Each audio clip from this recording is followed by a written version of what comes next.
Wow, it's been a while. It is good to be here, back into the swing of things. Um, I thought I would kick the year off with a free uh, Q&A live session for you guys. My headphones aren't around, so if it's echoey, I apologize. I kind of beat them to death today, so bear with me, please.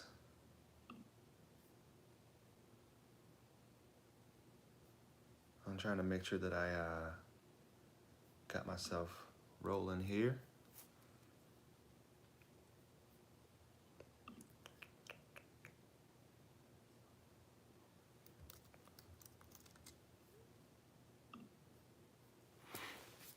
Hey, if you're coming in the room, let me know who you are, where you're from. Boost this engagement for me so we can get this thing cracking.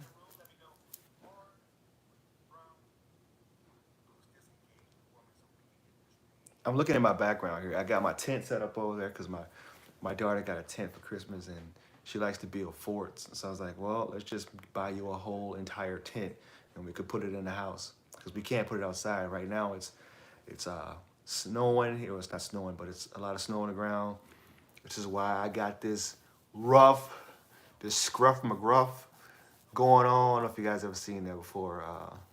Scruff McGruff, take a bite out of crime.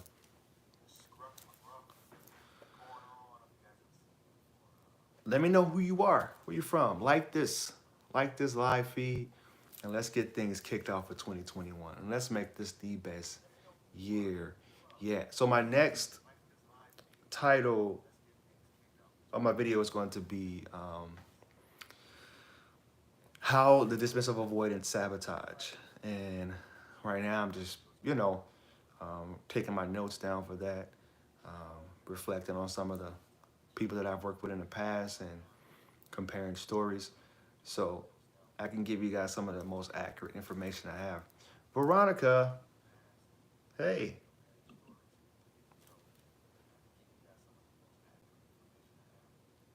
thank you for being a valued member of the Fruitful Seed community. Thank you for joining the membership. I don't know if I have this open for everybody right now, but if you do, if you are able to see this or comment, please comment so I know that this isn't just exclusive for the members of the program. If you're just coming in like this, comment down there so I know that this is an open live feed, and I'm just trying to answer some questions for you guys. I get a lot of questions in my comments, all right, and it's really hard to respond to so many people. I don't want to be rude to people, but you guys have to understand I have literally over 150 to 170 videos, and at any given time somebody can comment on a video and it makes it hard for me to keep up with that many videos. It's almost like I need an assistant to help me answer some of the questions. And then you got that, and you got some of the bots that are coming in there and they're putting inappropriate stuff in the comment section, and people talking about turn this down so this doesn't sound so weird. Then you got people put stuff in there talking about um, how you can use like uh, mind manipulation and I forgot what it is. Something weird. I try not to really pay attention to it. So if you guys have questions for me that you've wrote on my comment section, I'm sorry if I couldn't get to you. Um, the problem with that is there's just so many videos, and then you have all the spam that's getting put in there, so it's hard for me to really keep up. Can you see my comments? Yes, I can, Eva. Yeah, so it's open. You guys got questions? Um, Tell me where you're from. Tell me how you found my channel, if that's something that you would like to do. If you want to stay anonymous, I completely understand. Um, Also, I have my private Facebook group too. If you join my $1.99 membership program, actually I think it may be $9.99. That's $9.99 a month, and you can go You get added to my private Facebook group. And also, when I do have live sessions like this, which I'm really starting to gear it up, all right, because I want to make this program so valuable, more valuable for you guys, and make it well worth your time and your money, because I know that money doesn't grow on trees. But I also want to be there for you guys the best way I can. Um, what's up? So since nobody's communicating and adding to this, yes, you can see my comments. Um, I guess I can go ahead and talk a little bit about how I got to where I am being a secure attacher these days. Um, Everything that I've used to get me to this point. Um, and I can tell you my biggest tool of the trade was patience. Patience and understanding and learning to love myself, because when people are anxious and people are struggling in relationships, Tony Robbins has this thing called the wheel of life, all right? And with this kind of diagram that he has you draw a circle and then you make it into a pie chart. And in that pie chart, my mala beads, woo, namaste, thank you. This was actually, I got this a really good deal here in town. There's this place that sells these, but anyway, it's called the Wheel of Life. And once you draw that wheel and you turn it into a pie chart, each section you put areas of your life. So you may have your romantic relationship, job, health, fitness, finances. And what he has you do is you'll go through every week and you grade that area of your life and just kind of gauge where you're at as far as how well you're doing it. So if you are struggling in your relationship, usually what happens is the rest of your wheel falls out of balance. You may start to neglect work, neglect your health, your diet, you neglect your working out because you're so into this person and you're so drawn out of whack. So if you see that pie chart starts to shift to a certain area, and I believe, I do a lot of theorizing as a sociologist. I believe that what happens when people are more dismissive, um, whenever their relationship becomes too much, they take that energy, they may be putting, in the beginning of the relationship, they may be putting 70% in. And then once things get too intense and gets too uncomfortable for them, they shrink that down to about 30%. And they put all that extra energy and mental faculties and energy into all the other areas of their life. That's why they bury themselves into their job, they bury themselves into their hobbies, and they start to work more because what they're doing is really trying to correct their will of life, and they're scared to give too much in relationships. I was told today that one person said that he was scared of failing in relationships, and I think that's pretty accurate. Anytime I've talked to DAs, they know that they struggle in relationships, and they know that it's only a matter of time before somebody calls them out for not showing up the way that they expect them to. And they see it. They know that they're not able to reciprocate the amount of love that somebody is giving them in a relationship. So instead of like doing even more, because in the beginning they may have been doing everything, but that's not something that they can sustain. Like, it's like too much. It's overwhelming to have to continuously show up the same way that they showed up in the beginning of a relationship. It was a lot of work. It was a lot of putting their best foot forward. And after a while, they just want to just hang back and let the relationship coast. But for other people, it doesn't work that way. It's not healthy to not have arguments. It's not healthy to never get into deep relational issue conversations. It's not healthy to neglect the person as far as intimacy. And that's just something that's very overwhelming for them after a while. Any more questions? Love your Mala Bees. Namaste, friend. I don't know if you guys are new to my channel. If you are, give me a thumbs up. If you've been here for a while, give me a thumbs up. I appreciate you guys. I'm very blessed to be here and to be able to help you guys in your time of need. And even some people, I see some people that are I'm helping through. I've actually helped, and honestly, they've graduated. If you ask me, they have reached a point in their life where they have um, either moved on or they have done really well for themselves. They've gotten themselves out of that funk, out of that weird, foggy space. Hi, Nicole here from Massachusetts. Okay, new subscriber. I'm an FA. My ex is a DA. Broke up a year ago. I've never let go. Broke up a year ago and I've never let go. Missed him the whole time. Yeah, and unless you find that closure, however you can, um, you'll probably suffer from the Phantom X phenomenon for a while, where you're just going to be romanticizing a lot of the interactions that you had. You probably haven't deleted too many pictures of them. Probably still have all his text messages too. And that's definitely not healthy. You have to be able to, and the reason why you're not reaching out as a fearful avoidant is because you're fearing rejection and you're fearing being vulnerable. But you're also fearing being abandoned the whole time. You know, it's been a year and you still have that fear of abandonment wound at the forefront. So I would ask you, why is it that you haven't reached out to him?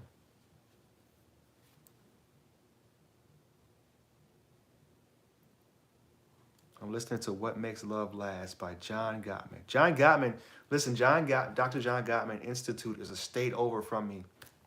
That's kind of on my bucket list. I want to go over there and visit the Dr. John Gottman Institute. That's one I definitely have to put on my list here. Thanks, Veronica. I get his emails daily, pretty much. Let me put that in my notes.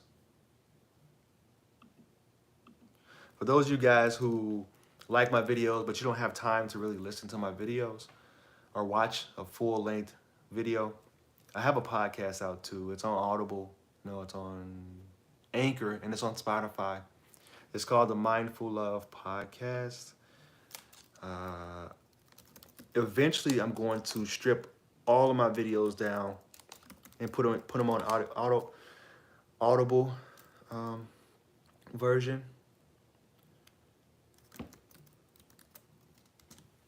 Because I feel some of the things you have to hear over and over and over again before you get it. And let's be honest, sometimes you're just not ready to hear a certain message.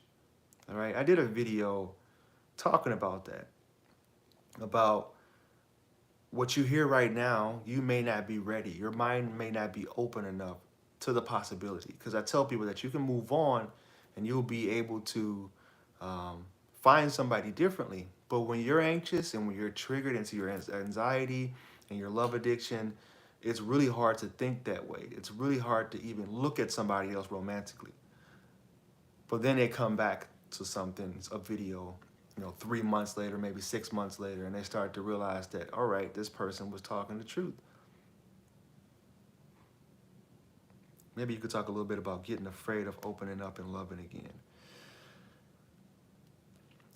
Okay, so it's not really fair to yourself to let a breakup completely ruin your entire love life, all right? You have to stay centered and true to yourself, if that makes sense. You can't be fearful anymore of the same thing happening to you again. Okay, it's just not fair to yourself. You can't let one person ruin your entire love life, And for some people, their love life not being up to par, that's essentially their life is ruined, all in all. We're talking about the Tony Robbins Wheel of Life. They may put 100% in their relationships and neglect every other avenue. So, being able to open up again, love is being vulnerable, period. Love is vulnerable. If you want to, you can have like superficial relationships and relationships that never progress into something that's deeper or progressing towards marriage. But eventually, one of the people, and it depends on the person because not everybody's the same. One of the persons is going to want more out of the relationship. They're going to want to level up and go to the next level. And if you're not ready for it, if you're fearful, if you're still scared because of the trauma that the other person caused to you, you're going to miss out on something that could potentially be your forever, or if they want to call them soulmate or your kindred spirit or whatever they call it, whatever you want to call it. Uh, you'll miss out on it simply because of that one person that didn't show up the way that they were supposed to show up in the relationship. And that's not fair to yourself.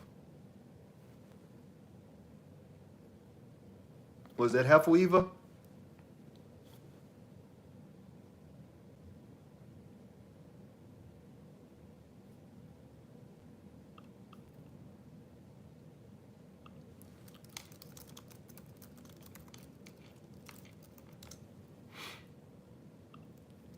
Any more questions? It's heading on about 20 minutes here. So just remember that you shouldn't change your behaviors and be fearful because of the way somebody else didn't show up. Um, you learned what you learned about that relationship, and if you're confident with that, that's what confidence is all about. Um, Having the knowledge and the education to move forward in the right direction. The best advice you gave me about attracting fate was to stand still. Yeah, that's usually what it is. You have to be still. And so Sadhguru is a guy that I kind of listen to a lot. And he says the way that you calm anxiety, because essentially that's what fearful avoidance struggle with. And anxious preoccupied, they have just a ton of anxiety and a ton of fears. You have to be able to just be still and be quiet and wait for things to happen. You get hypervigilant. As fearful avoidant, I know fearful avoidant females, they're very hypervigilant. Like they gotta do something. Um, you guys are very intuitive, and you pick up on people's energies and people's vibes. But instead of being still and trying to figure out whether or not this vibe is real or not, or if this person is actually pulling away, or if he's just going through something, um, you try to do too much. It's either you run away or you try to pull them even closer. But if you just learn to just be still, calm your mind, calm that anxiety, it works out so much better. It's going to work in your favor. Time is undefeated. It always reveals people's true natures. I learned by now that you can wait, but don't put your life on pause. Absolutely.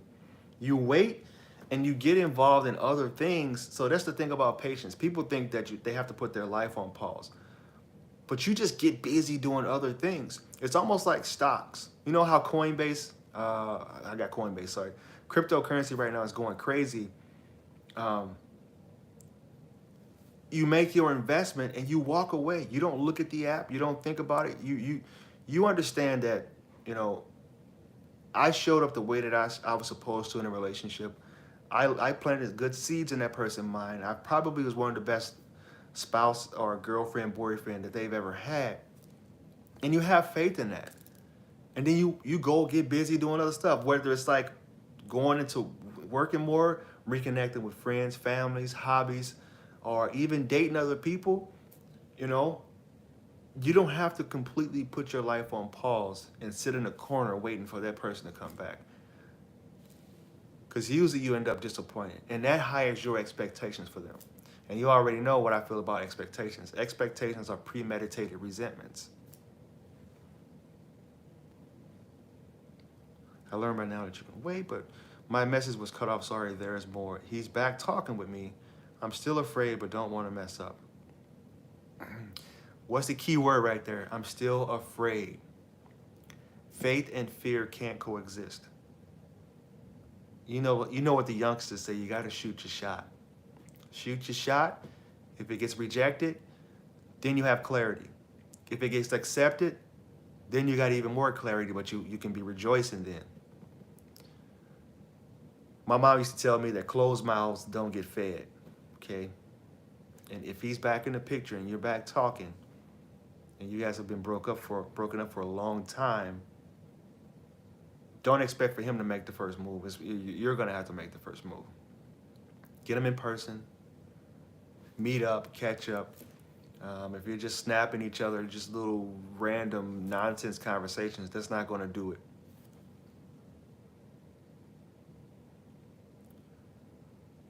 It gave him the opportunity to show up on his own. Absolutely.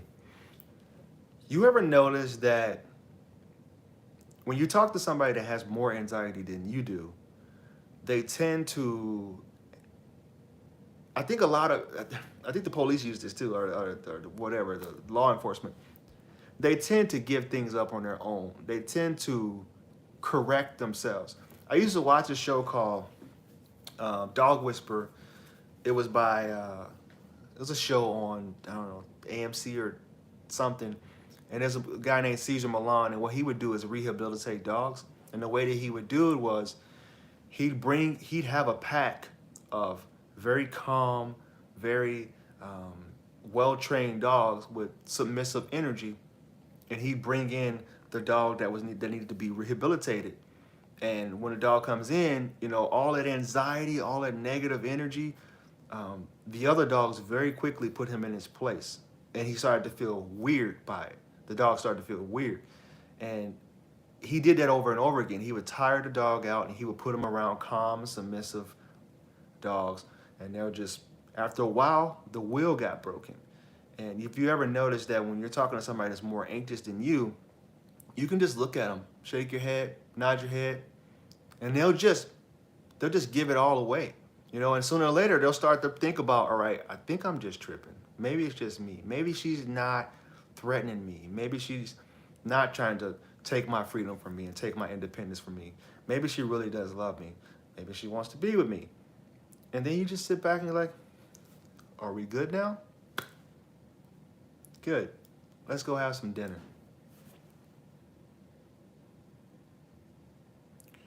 Or have so much more opportunities in life. Okay, sorry, Eva, I didn't get that other part. I really need to cut this hair, but I need my winter time protection.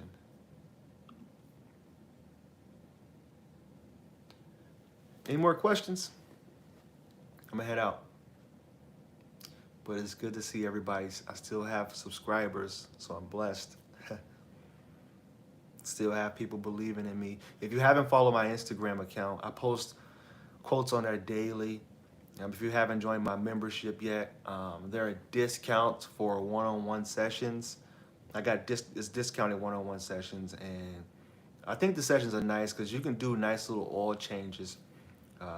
If you're struggling, the sessions are for one free session a month. It all depends on the package that you get, but it's I think it's a really nice option for people who don't have a lot of money due to COVID or due to job loss. And I appreciate y'all. I really do.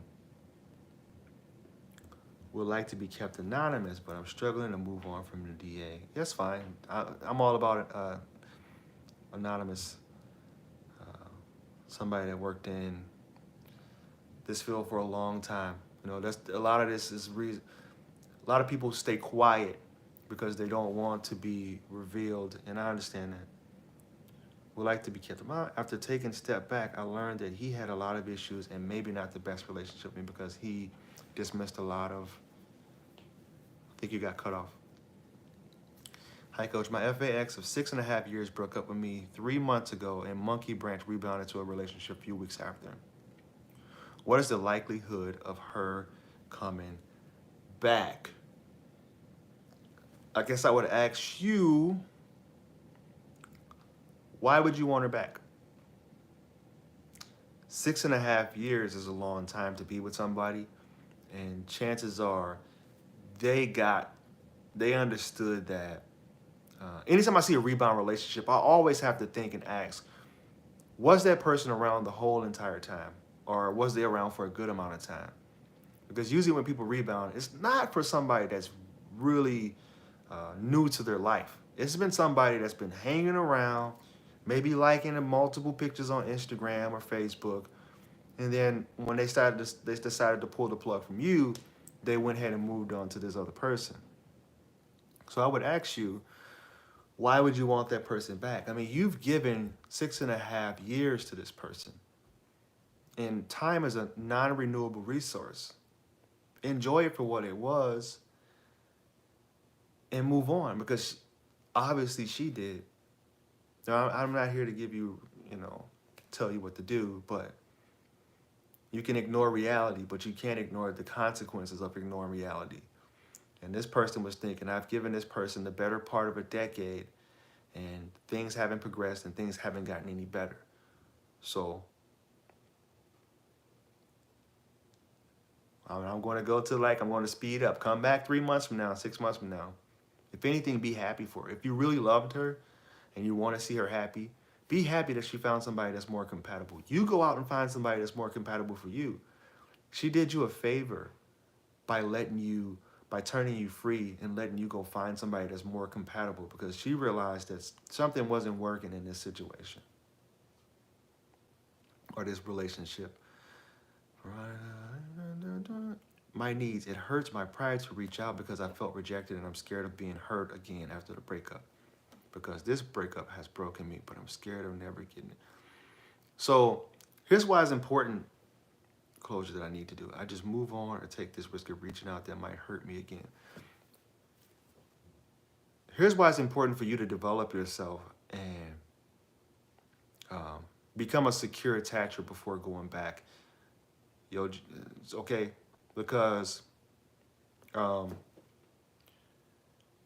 when you start to develop yourself, start to get yourself to a healthier state mentally, when you go back, when you start seeing this person again, you're going to see the same things that you've seen before, and most likely it's going to turn you off. And it's not going to it's going to make you not want to get back with that person.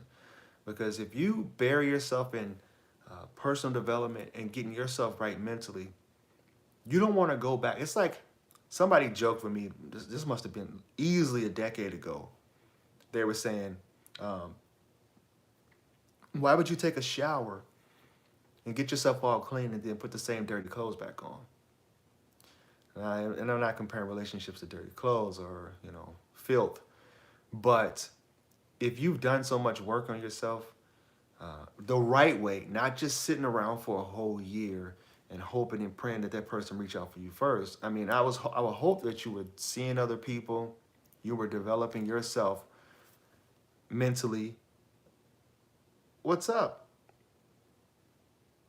I would hope that you were doing it the right way. All right, I'm going to answer Anthony's question here. I asked you last night in a YouTube video, but no response yet. And I was just saying that I'm sorry. Anthony, I have literally over 150 to 170 videos, and at any given time, 2, 3 o'clock in the morning, somebody can make a comment on a video. And this is why I say, if you want my help personally, you want to book a session with me so we can go one-on-one, because usually those comments get so overwhelming.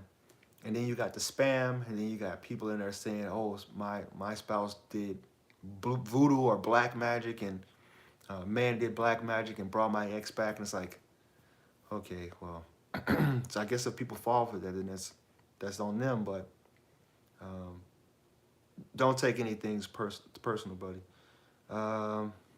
That's one of Don Miguel Ruiz's 4 agreements. Don't take anything personal. I have a DAX and trying to understand if she moved on or what. It's been 41 days, no contact. All right.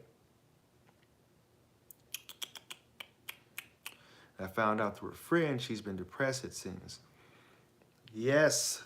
So what are you thinking? Do you want to reach out? Are you thinking about it, or are you scared to reach out? Do you think it's too early? Because that 6-week to 8-week mark is when they really start to really feel that breakup. They start to think about all the times you had together. It all depends on how dismissive a person is, how avoidant a person is. They really try to repress those feelings but they eventually come out, you know.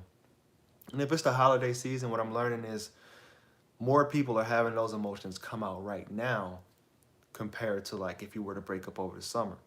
Because if you had a long relationship, they started to think about the past Christmas and the holidays and places they were then. And a lot of people got really stressed out, especially love avoidance during the pandemic and COVID.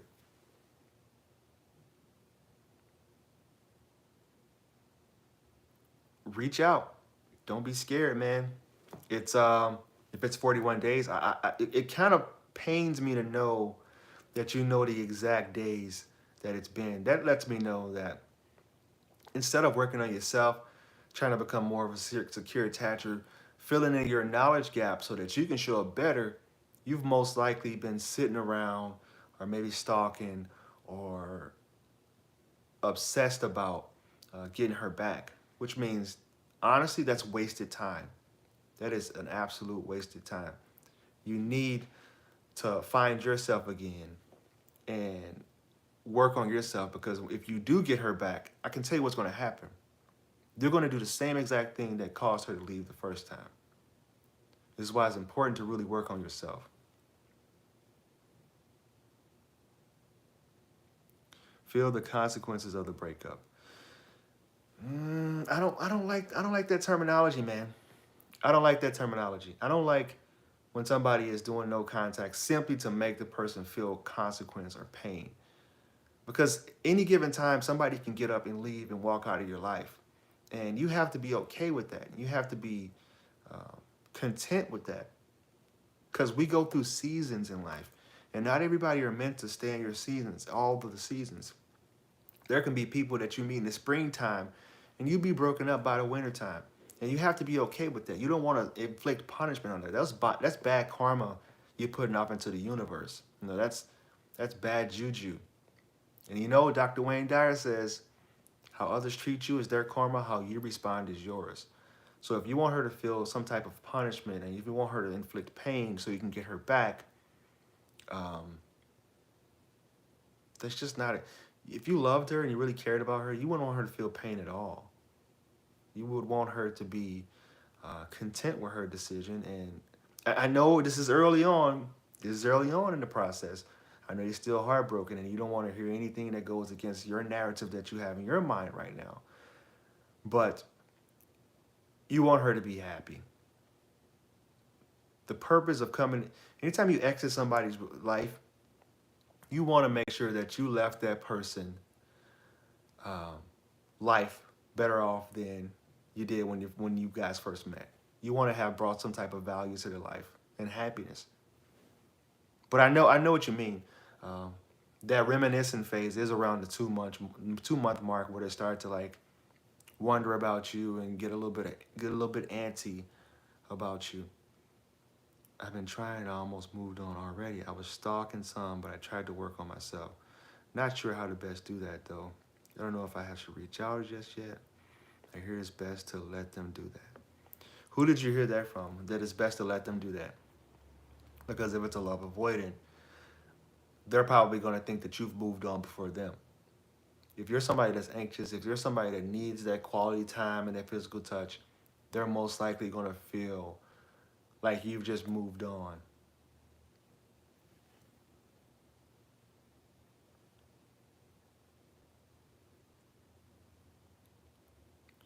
Coach Lee.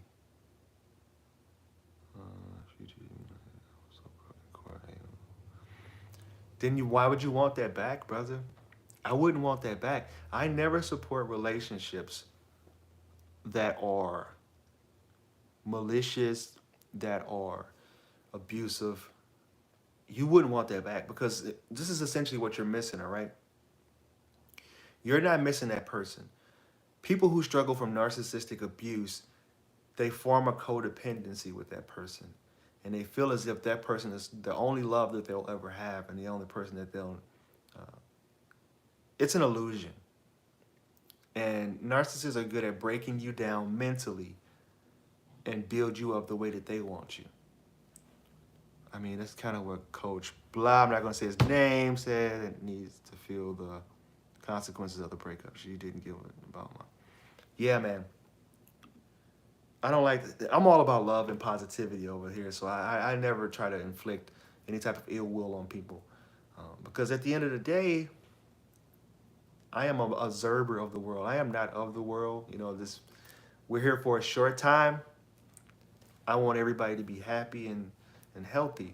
And I don't want them to be suffering and struggling.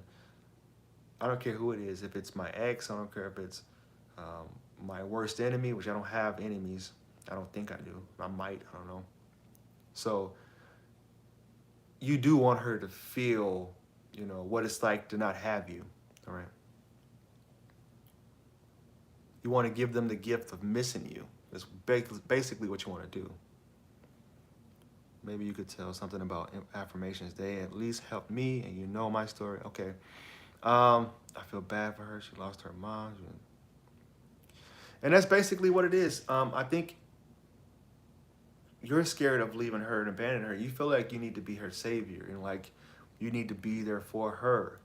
But if she broke up with you, she kind of made her choice. And I can tell you right now, dismissives, they're struggling.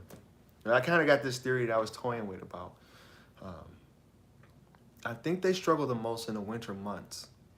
December, January, February, these months where it's cold, they really kind of clam up. Like they go into almost emotional hibernation. It could be, that could be everybody. That could be all across the board. Even me as an anxious attacher, I kind of struggle with seasonal SAD a little bit. But I'm kind of putting two and two together here, where I feel like people who are love avoidants, the holiday seasons, the time where they have to be around people and they're forced to be jolly, they're just not really feeling it. I know how it is to be triggered, man. Anthony, I know how it is to be triggered into your anxiety. I know how terrible it feels. You literally have no self-control. I would imagine that you've probably lost weight. You're probably isolating yourself and not really talking to anybody. And if you are talking to people, they're probably annoyed with how much you're talking about your ex-girlfriend. So I've been there. I really care about her, but I'm resentment to her as well because she treated me. Yeah, resentment is real. Resentment is real. I'm not gonna lie. But you have to recenter yourself and realize that you will get through this. You will be able to move on. And if she treated you like crap, like you say, why would you want to sign up for more of that? Why would you want to sign up for that subscription? You've had plenty of that in 2020. Why would you want to sign up for 2021 more, being treated like poorly this year? Find yourself a man. Again, man. Do affirmations like Eva said. To scratch the surface of like manifestation and like molding out your true purpose in life and finding your own happiness within yourself. I advise people to do affirmations. And affirmations, you use I am because that's the creator's language. I am. You do mirror work. Some of the things that in your situation, I can move on, but I feel like I just have to leave her. Some of the things that I would say that you should say for the next 30 days, stand in the mirror. It's going to be weird and it's going to be goofy. But tell yourself, I am healed. Okay? I am happy. I am happy alone. I don't need anyone else. I am all I need. Say things like that. You can write out about 5 of those to get started. And just tell yourself that every day, because what you have to do is you're really triggered into your conscious mind. You have to reprogram that subconscious mind to get it to where you want it to be. Your belief systems and the codependency that you felt in that past relationship is really done a number on your subconscious mind. And you're in essence, you're triggered into addiction right now. Meditation has helped me a lot. Meditation has helped me a lot. Also saying positive affirmations in the mirror. Listen to the community there, Anthony. They are sending you in the right direction.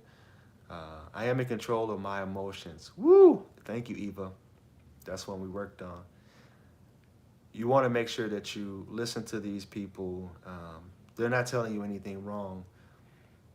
The, there's a quote that goes, the best way, I meditate too almost daily and pray. Yeah, it's so, are you meditating the right way though? I mean, I guess there's no right and wrong way to meditate. Just keep practicing. There's a saying that goes, the fastest way to clear muddy water is to be still. Stop trying to fight it. Stop trying to do more. Stop checking her media. You'll never heal if you're still checking her social media. You will never heal properly, and it's going to take a really long time. Dion, what's up, man? Yeah, Dion, that's my boy there. It's good to see you, man. If you guys aren't subscribed to his channel, go over there and subscribe to NPR Evolution, right? Yeah, go check that out. He's the man. I gotta go though. I'm going on 45 minutes here. And I know, Eva, you gotta go to sleep because it's probably 3 a.m. over there. Anthony, I appreciate you, man. I'm glad that you are with us here in the community. If you want to sign up for my coaching program, the membership, go to my homepage on my YouTube channel. Go there, click the join button. You'll get put in the private Facebook group, so you won't have to deal with me not responding to your messages on the YouTube channel, because, like I said, it's a lot of comments that I have to sift through. I thought that was bad. Then I joined TikTok and I started releasing videos there. And let me tell you, there is no way I can keep up with all those comments because people are at the speed of light. It's kind of ridiculous. I love y'all. I appreciate y'all. Tell them the trick was meditating while your mind goes all around, like you told me. Oh, okay, all right. So, it's a little something that I learned from The Power of Now by, pretty sure it's Eckhart Tolle. He's got a book. Check that book out, and it's got some really good tools in there about how to stop your anxious mind, how to live for the right now, and bring yourself to present moment. And one of the tricks that he's got in there tells you to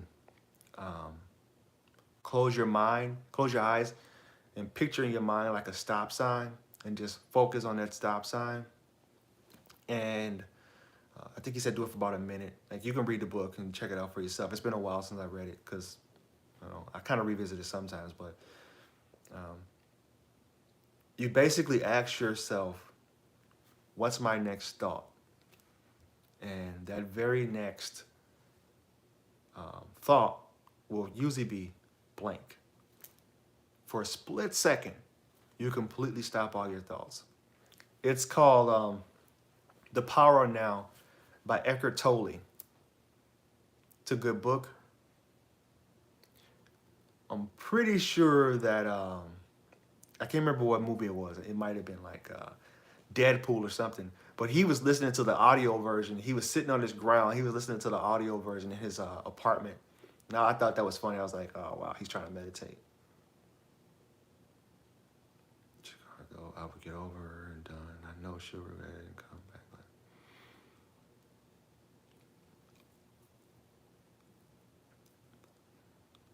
Sorry, trying to catch up here. All right, guys. Namaste. I love y'all. Thank you so much for supporting me. I hope 2021 is better than 2020.